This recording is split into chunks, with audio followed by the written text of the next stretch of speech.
"What the hell are you doing here?"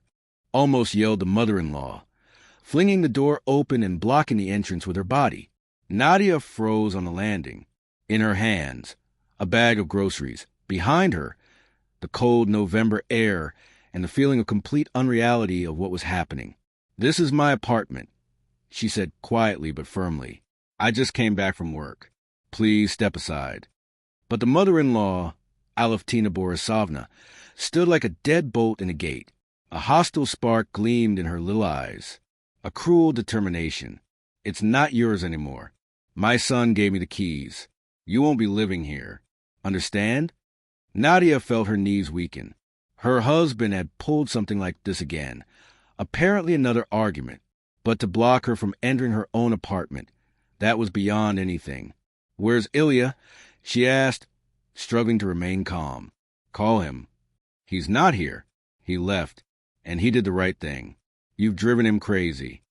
The mother-in-law lifted her chin. "He said you can go wherever you like, even back to your mother." Nadya gripped the bag handles so tightly that her knuckles turned white. A lump formed in her throat, not from tears, but from helplessness and humiliating insult. "Aleftina Borisovna," she began again, "move aside." And suddenly the mother-in-law's eyes widened.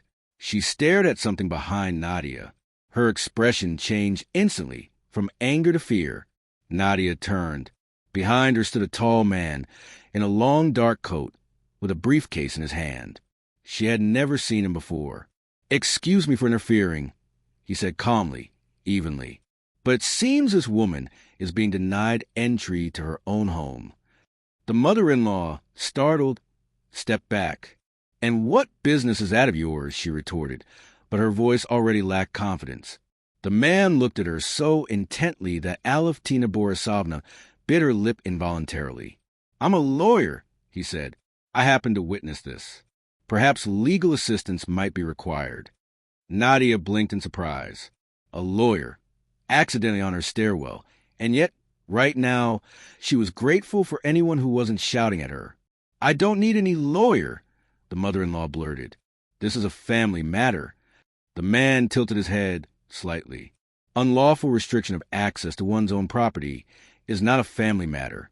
Aleftina Borisovna blinked rapidly. "What property? This is my son's apartment." "Half of it is hers," the lawyer replied calmly. "According to the registry." Nadya stared at him. "You checked?" "Yes. On my way up. You were speaking rather loudly on the stairs." She didn't even know how to respond. The world had suddenly flipped. Just 5 minutes ago, she had stood humiliated before a locked door, and now beside her was Protector, who appeared from nowhere. The mother-in-law fidgeted. "Fine, go in," she snapped. "I don't care. Just get your things later and get out." She stepped deeper into the corridor, but the lawyer gently stopped Nadya, placing his gloved hand on her shoulder. "Before you enter, tell me, do you feel threatened?" he asked quietly, so those inside wouldn't hear. Nadya exhaled. She truly did feel something.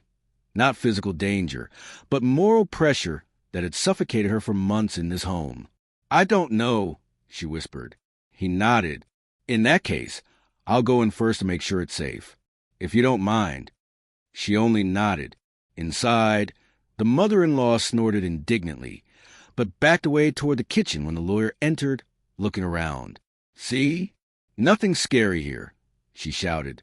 "I'm the one who cleans and cooks here, and she—" But the lawyer raised his hand, and Aleftina Borisovna fell silent. "Where are Nadia's personal belongings?" he asked. "What belongings?" He walked into the bedroom, and Nadya heard a low whistle. Her heart sank. She ran after him. The wardrobe was empty, completely empty. Nadya hurried forward and opened the second door. Empty. Bare shelves. Even the box with letters was gone. "Where are my things?" Her voice cracked, but she held back tears. The mother-in-law stepped into the doorway. "Ilya and I decided you wouldn't be staying long, so I packed everything. Your bags are in the basement." "In the basement?" Nadya felt dizzy. "My documents?" "Nothing will happen to them. It's dried down there." The lawyer looked at Nadya. "You should call the police immediately."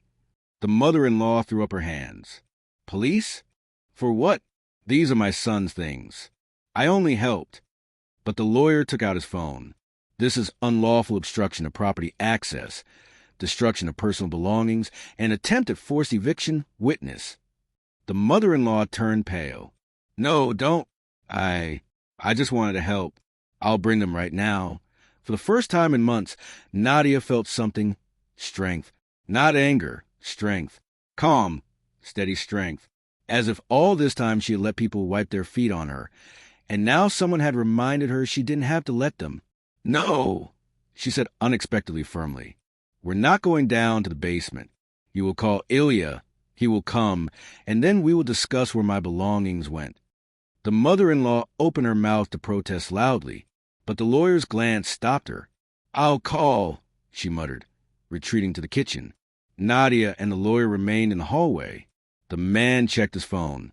Are you sure you want to wait for your husband? He asked. If you like, I can stay. Nadya studied him. Why are you helping me?